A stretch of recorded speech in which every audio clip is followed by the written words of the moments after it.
Hello students, हमने पिछली class में ग्रामीण समाज शास्त्र की अवधारणा के बारे में पढ़ा।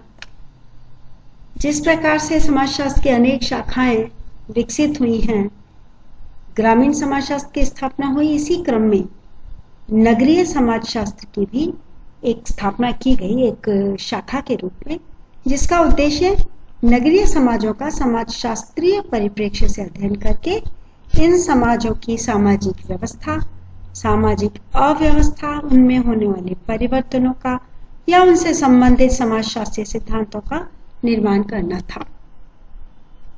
जिस तरीके से ग्रामीण समाजशास्त्र को स्पष्ट करने के लिए समाजशास्त्र के एक विशिष्ट महत्वपूर्ण शाखा के रूप में अध्ययन किया गया, उसी तरह से नगरीय समाजशास्त्र की परिभाषा भी बहुत सारे समाजशास्त्रियों ने दी। नगरीय समाजशास्त्र की अवधारणा स्पष्ट करने के लिए सबसे पहले इसके अर्थ को स्पष्ट किया जाना सबसे जरूरी है। तो नगरीय समाजशास्त्र वह शास्त्र है जो कस्बों और नगरों के समाज और उनमें रहने वाले मनुष्यों के जीवन का अध्ययन करता है। नगरीय समाजशास्त्र नगरों में विद्यमान सामाजिक संबंधों का क्रमबद्ध तरीके से अध्ययन करता है, या ये भी कह सकते हैं जो नगरीय जीवन और उसकी समस्याओं का अध्ययन करता है। वास्तव में नगरीय समाजशास्त्र समाज के उन सभी पक्षों का अध्ययन करता है जो नगरों से संबंधित हैं, और कस्बों और नगरों को एक पूरी इकाई मानते हुए समाजशास्त्रीय परिप्रेक्ष्य से उसका अध्ययन किया जाता है। नगरीय समाजशास्त्र की परिभाषा देते हुए स्मिथ ने कहा है, नगरीय समाजशास्त्र नगरों में व्याप्त सामाजिक संबंधों का क्रमबद्ध ज्ञान है। इसको नोट कर लीजिए। नगरीय समाजशास्त्र नगरों में व्याप्त सामाजिक संबंधों का क्रमबद्ध ज्ञान है। ये स्मिथ ने परिभाषा दी है नगरीय समाजशास्त्र की। इसके बाद अगली परिभाषा नेल्सन की है, जिनका पूरा नाम लारी नेल्सन है। वे कहते हैं, नगरीय समाजशास्त्र नगरीय पर्यावरण में व्यक्तियों के और नगरीय समूहों के पारस्परिक संबंधों का अध्ययन है।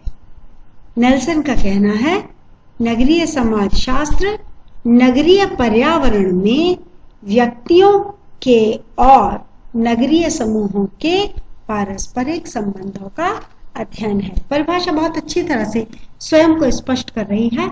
अगली परिभाषा है हॉबहाउस की। नगरीय समाजशास्त्र नगरीय जीवन और समस्याओं का अध्ययन है।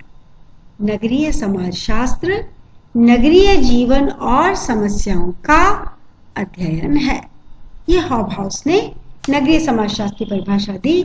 इस प्रकार से स्पष्ट हो जाता है कि नगरीय समाजशास्त्र के अंतर्गत सामाजिक क्रियाओं को, सामाजिक संबंधों को, सामाजिक संस्थाओं को, नगरीय जीवन के तरीकों को, विकसित सभ्यताओं को, इन सबको और इन सब का नगरीय जीवन पर प्रभाव को पढ़ा जाता है, अध्ययन किया जाता है।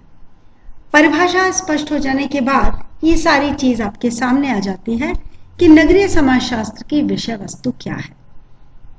नगरीय समाजशास्त्र की विषय वस्तु को अगर हम ध्यान से देखेंगे तो स्पष्ट होगा कि इसके अंतर्गत सबसे पहले ये हम मान सकते हैं कि नगरीय समाजशास्त्र के अंतर्गत किसका अध्ययन किया जाता है। क्या आवश्यकता है ये पूछने की? नहीं, आप समझ रहे हैं। इसके अंतर्गत अध्ययन किया जाता है सबसे पहले नगरों का। नगरों का अध्ययन नगरीय समाजशास्त्र की विषय वस्तु के अंतर्गत आता है।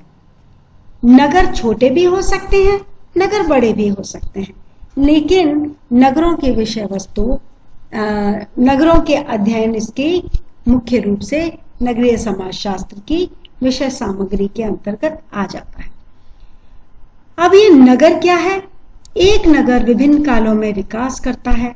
नगर की अलग अलग जनसंख्या को अलग अलग समाजों में अलग अलग जनसंख्या के आधार पर नगर की परिभाषा की जा सकती है। व्यवसाय, संस्कृति, सामाजिक संरचना आदि का तुलनात्मक अध्ययन करके नगर की अवधारणा स्पष्ट की जा सकती है और उसका जो भी अध्ययन है वह नगरीय समाजशास्त्र की विषय वस्तु का हिस्सा है। दूसरा बिंदु है नगर नियोजन।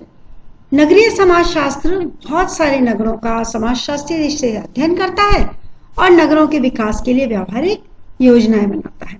ये समाजशास्त्र नगर नियोजन के लिए सामाजिक, सांस्कृतिक, आर्थिक, शैक्षिक, आवास आदि क्षेत्रों का अध्ययन करके आदर्श नगर निर्माण की योजना तैयार करता है। ठीक है। तीसरा बिंदु आता है नगरीय सामाजिक संरचना। पार्क और बर्गेस कहते हैं कि नगरीय समाजशास्त्र की विषय सामग्री नगरीय सामाजिक संरचना है, संगठन है और इनके अनुसार नगर की सामाजिक संरचना, स्तरीकरण, आर्थिक और राजनीतिक संस्थाएं, इनका अध्ययन किया जाता है, जिससे कि ये जो विज्ञान है ये नगरों को पूर्ण रूप से ज्ञान प्रदान कर देता है। अगला बिंदु है सामाजिक नियंत्रण की व्यवस्था। आप जानते हैं कि नगरीय समाज की कानून व्यवस्था अलग होती है। वह ग्रामीण सामाजिक कानून व्यवस्था से, ग्रामीण सामाजिक नियंत्रणों की व्यवस्था से बहुत भिन्न होती है। गांव की सामाजिक नियंत्रण तो बहुत कई बार अब अनौपचारिक होती है। केवल एक परिवार का, समाज का, पड़ोस का, पंचायत का, जाति के लोगों का, इनका जो एक प्रेशर होता है, इनका जो एक नियंत्रण होता है, वही किसी भी ग्राम के समाज को, ग्रामीण व्यक्ति को नियंत्रित रख सकता है। लेकिन नगरों में ऐसा नहीं होता। नगरों में सामाजिक नियंत्रण की व्यवस्था अलग होती है। साथ ही नगरों की शांति और सुरक्षा की व्यवस्था का भी अध्ययन इसके अंतर्गत किया जाता है। शांति और व्यवस्था का मूल्यांकन करने के साथ साथ व्यवस्था बनाए रखने के लिए नए नियंत्रण के साधनों का सुझाव भी इसके अंतर्गत दिया जाता है। किस प्रकार किसी प्रथा, रीति रिवाज, कानून, नियम, इनके माध्यम से समाज को नियंत्रण में रखा जा सकता है, इसका भी अध्ययन किया जाता है। तो इस प्रकार से ग्रामीण नगरीय समाजशास्त्र की विषय वस्तु के अंतर्गत सामाजिक नियंत्रण की भी व्यवस्था की जाती है। फिर है नगरीकरण। नगरीय समाजशास्त्र के अध्ययन की सामग्री में नगरीकरण अपना बहुत महत्वपूर्ण स्थान रखता है।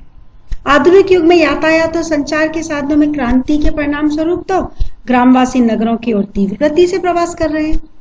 पिछले कई सालों में क्षेत्रीय गतिशीलता गांव से नगरों की ओर बढ़ी है, जिसके कारण नगरीकरण की प्रक्रिया में तेजी भी आई है।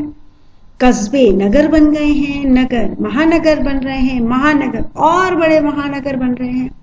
तो ये जो गतिशीलता है, सामाजिक गतिशीलता है, भौतिक गतिशीलता है, जिसे हम नगरीकरण कहते हैं।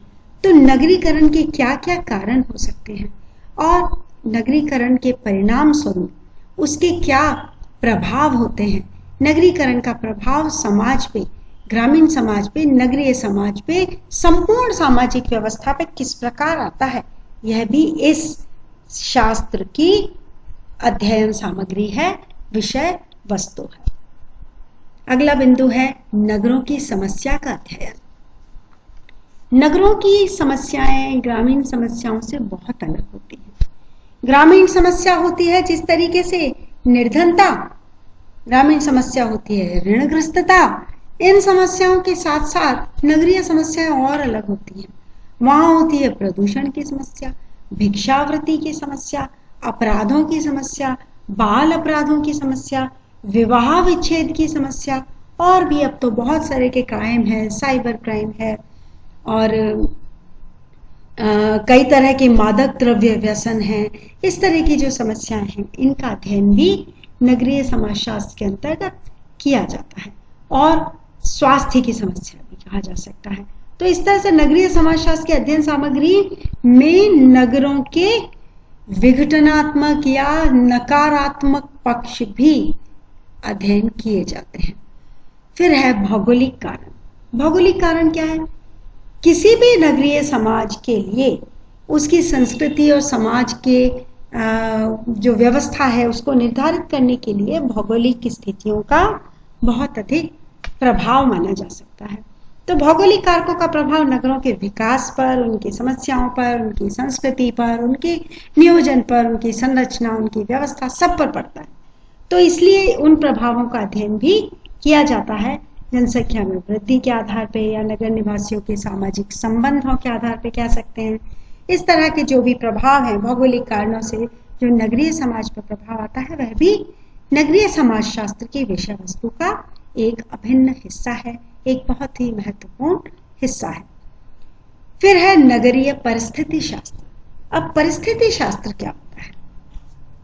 परिस्थिति शास्त्र को अगर आप अलग से समझते हैं तो ये कहा जा सकता है कि जो नगरीय समाजशास्त्र के नगर, कस्बे या नगर, महानगर की जो भौगोलिक बसावट है, उस भौगोलिक इकोलॉजी जिसको हम अंग्रेजी में कहते हैं, उस भौगोलिक बनावट के कारण उस नगरीय समाज में, नगरीय समाज के स्वरूप में, उसकी व्यवस्था में, उसकी सांस्कृतिक और सामाजिक स्थिति में जो भी प्रभाव आता है वो नगरीय परिस्थिति शास्त्र के माध्यम से उसका अध्ययन किया जाता है। और यह भी नगरीय समाजशास्त्र का एक बहुत ही महत्वपूर्ण हिस्सा है और खासतौर से व्यावहारिक योजना का एक कार्यक्रम प्रस्तुत करता है। नगरीय समाजशास्त्र नगरीय परिस्थिति शास्त्र से तथ्य लेकर उनका विश्लेषण करके अपने तथ्यों को विश्वसनीयता बनाते हुए नगरीय परिस्थिति शास्त्र की बात करता है। तो इसलिए कहा जा सकता है कि नगरीय समाजशास्त्र की विषय सामग्री बहुत व्यापक है, जिसमें नगरों का अध्ययन, नगर नियोजन, नगरीय सामाजिक संरचना, सामाजिक नियंत्रण की व्यवस्था, ये नगरों का अध्ययन, नगर नियोजन, नगरीय सामाजिक संरचना, सामाजिक नियंत्रण की व्यवस्था, नगरीकरण, नगरों की समस्या का अध्ययन, भौगोलिक कारण और नगरीय परिस्थिति शास्त्र को शामिल किया जा सकता है। तो इस तरह से ग्रामीण और नगरीय समाज के बारे में हमने अध्ययन, नगरीय समाजशास्त्र के बारे में, अवधारणा के बारे में हमने अध्ययन किया। धन्यवाद।